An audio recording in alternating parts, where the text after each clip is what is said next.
Hello दोस्तों, नमस्कार। स्वागत है आपका हमारे YouTube channel study with Uttarakhandi पर। दोस्तों, आज की इस वीडियो में हम नेशनल इंटरनेशनल करंट अफेयर्स 2023 से कुछ इंपॉर्टेंट एमसीक्यूज कवर करेंगे जो आपके आगामी एग्जाम फॉरेस्ट गार्ड के लिए काफ़ी ज़्यादा इंपॉर्टेंट और हेल्पफुल होने वाले हैं। दोस्तों, जैसे कि आप सबको पता है कि 9 अप्रैल को फॉरेस्ट गार्ड का एग्ज़ाम है और ये करंट अफेयर्स की क्लास फॉरेस्ट गार्ड के एग्ज़ाम के रिगार्डिंग ही लाई गई है। इसमें सारे इंपॉर्टेंट सेलेक्टेड क्वेश्चन लिए गए हैं जो काफ़ी हेल्पफुल होने वाले हैं। तो दोस्तों, वीडियो में अंत तक बने रहना और वीडियो को लाइक और चैनल को सब्सक्राइब जरूर करना। तो चलो दोस्तों, बिना किसी देरी किए वीडियो की शुरुआत करते हैं। हमारा आज का पहला क्वेश्चन है, यूएनएससी में किन 5 देशों को अस्थायी सदस्यों के रूप में सदस्यता मिली है। ठीक है, अब सबसे पहले दोस्तों हम बात करते हैं यूएनएससी की। ठीक है, जो यूएनएससी है इसे हिंदी में कहा जाता है संयुक्त राष्ट्र सुरक्षा परिषद। ठीक है, और यूएनएससी की फुल फॉर्म होती है यूनाइटेड नेशन सिक्योरिटी काउंसिल। ठीक है, ये भी आपको याद रखना है। कभी कभी क्या होता है कि यूएनएससी की फुल फॉर्म पूछी जाती है। ठीक है, तो यूनाइटेड नेशन सिक्योरिटी काउंसिल। ठीक है, अब क्वेश्चन क्या पूछा गया है कि किन 5 देशों को अस्थायी सदस्यों के रूप में सदस्यता मिली है। ठीक है, तो जो संयुक्त राष्ट्र सुरक्षा परिषद है इसमें सदस्यों की संख्या होती है 15। ठीक है, 15 में से इसके जो 10 सदस्य होते हैं ये होते हैं अस्थायी। ठीक है, और 5 सदस्य होते हैं अस्थायी। ठीक है, तो दोस्तों 2023-24 के लिए जिन 5 देशों को अस्थायी सदस्यता मिली है वो हैं इक्वाडोर, जापान, माल्टा, स्विट्जरलैंड और मोजाम्बिक। ठीक है, इन 5 देशों के लिए, इन 5 देशों को 2023-24 के लिए अस्थायी सदस्यता मिली है। ठीक है, तो राइट आंसर हो जाएगा हमारा ऑप्शन डी। और इन्होंने जगह ली है भारत, आयरलैंड, केन्या, मैक्सिको और नॉर्वे। इन्होंने इनकी जगह ली है। ठीक है, तो ये भी आपको याद रखना है। बढ़ते हैं अगले क्वेश्चन की तरफ। अगला क्वेश्चन और काफ़ी ज़्यादा इंपॉर्टेंट क्वेश्चन है, 12वां विश्व हिंदी सम्मेलन 2023 कहाँ संपन्न हुआ। ठीक है, तो दोस्तों जो 12वां विश्व हिंदी सम्मेलन हुआ अभी हाल ही में 2023 में, ये संपन्न हुआ नाडी में। ठीक है, तो राइट आंसर हो जाएगा हमारा ऑप्शन ए। नाडी कहाँ है? यह है फिजी में। ठीक है, तो ये भी आपको याद रखना है। कभी कभी क्या होगा कि कोई ऑप्शन में दे देगा कि 12वां विश्व हिंदी सम्मेलन 2023 किस देश में संपन्न हुआ, तो देश पूछा जाए तो फिजी में, और प्रॉपर लोकेशन है फिजी का एक शहर है नाडी, यहाँ ये क्या हुआ था, आयोजित हुआ था। ठीक है, तो ये दोनों आपको याद रखना है, नाडी भी और फिजी भी। अपने ऑप्शन के हिसाब से राइट आंसर करना। अगर फिजी दिया हो ऑप्शन में, नाडी ना हो, तो फिजी हमारा राइट आंसर हो जाएगा। और अगर फिजी ना दिया हो, नाडी दिया हो, तो नाडी हमारा क्या हो जाएगा, राइट आंसर हो जाएगा। ठीक है, जो विश्व हिंदी सम्मेलन है इसकी शुरुआत हुई थी 10 जनवरी 1975 से। ठीक है, जो प्रथम विश्व हिंदी सम्मेलन हुआ था वो हुआ था भारत में, नागपुर में। ठीक है, नागपुर में। ठीक है, तो ये भी आपको याद रखना है।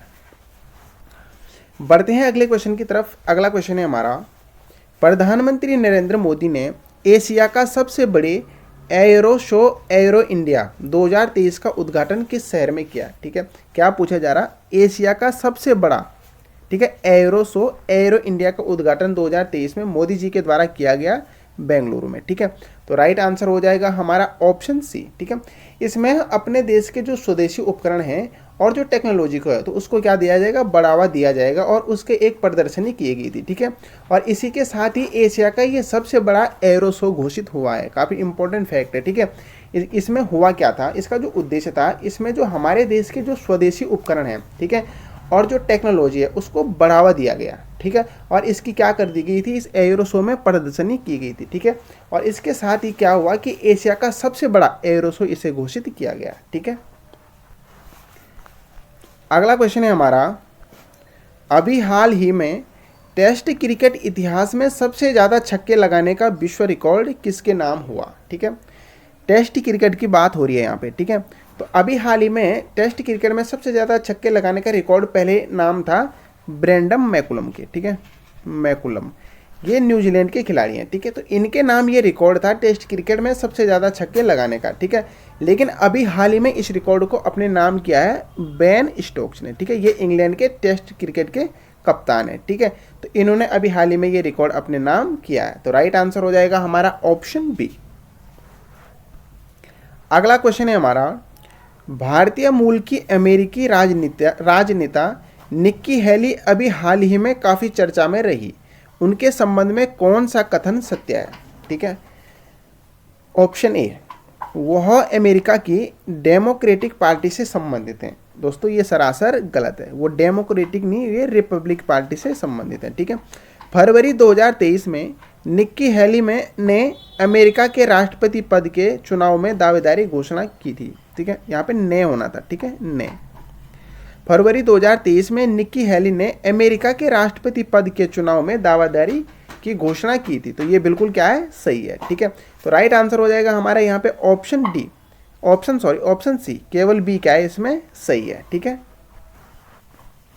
अगला क्वेश्चन है हमारा, 2023 में प्राप्त आंकड़ों के अनुसार किस ग्रह के सबसे अधिक उपग्रह या सैटेलाइट हैं। ठीक है।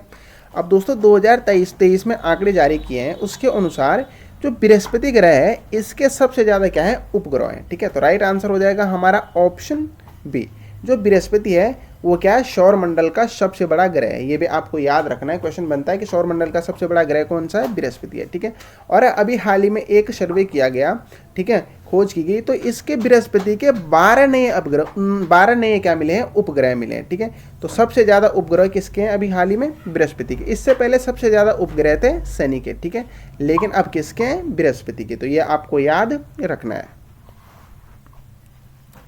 अगला क्वेश्चन है हमारा, हाल ही में सरदार पटेल की प्रतिमा का अनावरण किस देश में किया गया। ठीक है, तो दोस्तों सरदार पटेल की प्रतिमा का अनावरण अभी हाल ही में किया गया था फिजी में। ठीक है, तो राइट आंसर हो जाएगा हमारा ऑप्शन बी, फिजी की राजधानी शुवा में। ठीक है, शुवा, ये भी आपको बिल्कुल याद रखना है। ठीक है, प्रॉपर लोकेशन है शुवा में। ठीक है, लेकिन अगर ऑप्शन में शुवा ना दिया हो, देश पूछा गया है तो फिजी, और अगर फिजी ना पूछ, सिर्फ ये पूछा जाए कि सरदार पटेल की प्रतिमा का अनावरण कहाँ किया गया, ऑप्शन में फिजी ना हो, शुवा हो, तो राइट आंसर आपका ये हो जाएगा। तो ये दोनों आपको याद रखने हैं। ठीक है।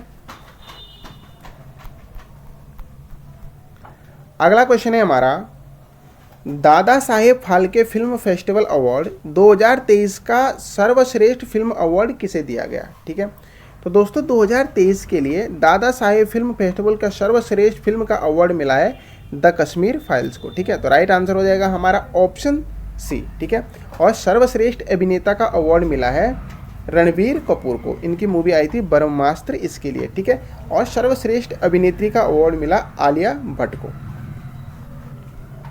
अगला क्वेश्चन है हमारा, बुल्प पुरस्कार 2023 कृषि क्षेत्र में किसे प्रदान किया गया है। ठीक है, तो दोस्तों जो बुल्प पुरस्कार 2023 कृषि के क्षेत्र में प्रदान किया गया वो दिया गया मार्टिनस रियन को। ठीक है, तो राइट आंसर हो जाएगा हमारा ऑप्शन ए। ठीक है, जो बुल्क पुरस्कार है ये इजराइल के बुल्क फाउंडेशन के द्वारा दिया जाता है। ठीक है, किसके द्वारा दिया जाता है, क्वेश्चन ये बन सकता है कि बुल्क पुरस्कार किसके द्वारा दिया जाता है, तो ये इजराइल के एक बुल्क फाउंडेशन के द्वारा दिया जाता है। ठीक है, और इसकी शुरुआत हुई थी 1978 से। ठीक है, तो ये भी आपको याद रखनी है।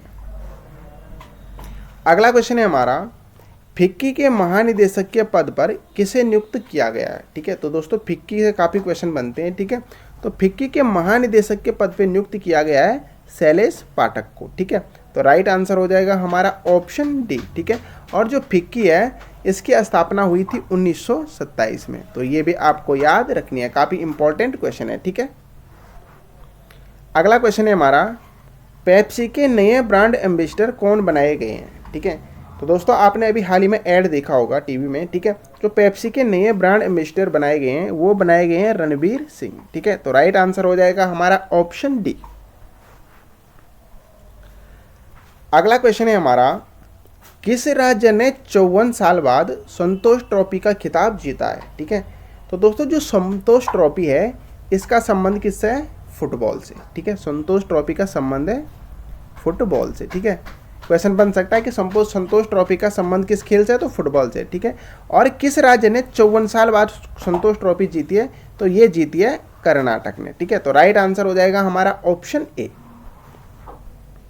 अगला क्वेश्चन है हमारा, अभी हाल ही में सतीश कौशिक का निधन हुआ, वह कौन थे। ठीक है, तो दोस्तों आप सबको पता है कि अभी हाल ही में सतीश कौशिक जी का निधन हुआ है और ये एक फिल्म अभिनेता और निर्देशक थे। ठीक है, तो राइट आंसर हो जाएगा हमारा ऑप्शन डी।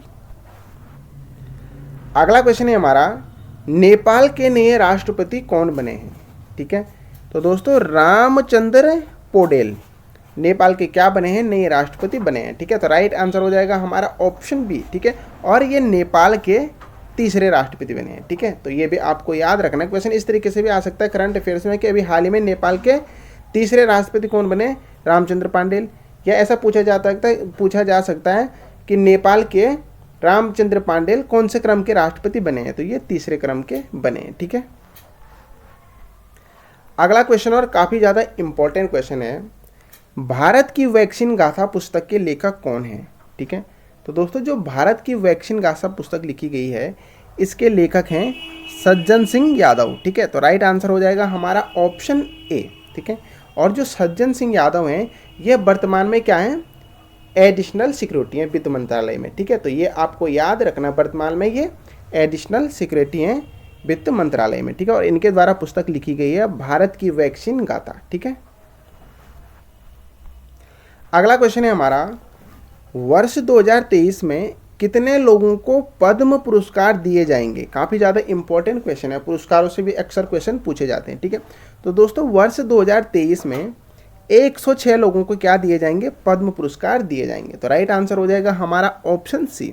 ठीक है, इसमें जो पद्म विभूषण है, ठीक है, पद्म विभूषण, ठीक है, इसमें पद्म विभूषण दिए जाएंगे 6। ठीक है, और पद्म भूषण दिए जाएंगे 9। ठीक है, और पद्मश्री दिए जाएंगे 91। ठीक है, तो ये टोटल हो जाएंगे 106। तो ये भी आपको याद रखना है कि पूछा जा सकता है कि पद्म विभूषण कितने दिए जाएंगे, 6, पद्म भूषण कितने दिए जाएंगे, 9, और पद्मश्री कितने दिए जाएंगे, तो 91। ठीक है, अगला क्वेश्चन है हमारा, हाल ही में विश्व बैंक ने किस देश को दक्षिण एशिया का सबसे कमजोर अर्थव्यवस्था वाला देश घोषित किया है। ठीक है, तो दोस्तों विश्व बैंक ने अभी हाल ही में एक रिपोर्ट जारी की है और उसमें पाकिस्तान को दक्षिण एशिया का सबसे कमजोर अर्थव्यवस्था वाला देश घोषित किया है। ठीक है, तो राइट आंसर हो जाएगा हमारा ऑप्शन बी।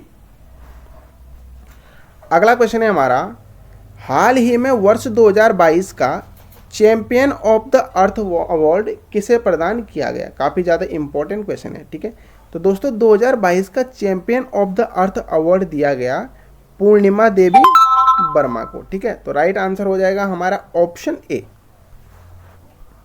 अगला क्वेश्चन है हमारा, हाल ही में किस राज्य सरकार ने संघर्ष विशेष शिक्षा कार्यक्रम शुरू किया।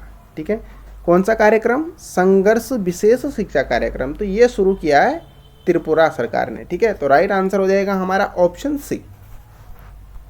अगला क्वेश्चन और आज का अंतिम क्वेश्चन है हमारा, विश्व बैंक का मुख्य अर्थशास्त्री किसे नियुक्त किया गया। काफ़ी ज़्यादा इंपॉर्टेंट क्वेश्चन है। ठीक है, तो दोस्तों इंदरमीत गिल को विश्व बैंक का मुख्य अर्थशास्त्री नियुक्त किया गया। तो राइट आंसर हो जाएगा हमारा ऑप्शन डी। तो दोस्तों ये थे हमारे नेशनल इंटरनेशनल करंट अफेयर्स के कुछ इंपॉर्टेंट एमसीक्यूज। आशा करता हूँ आपको वीडियो अच्छी लगी होगी। अगर आपको वीडियो अच्छी लगती है तो वीडियो को ज़्यादा से ज़्यादा अपने दोस्तों के साथ शेयर कीजिए, वीडियो को लाइक और चैनल को सब्सक्राइब जरूर करें। Thank you.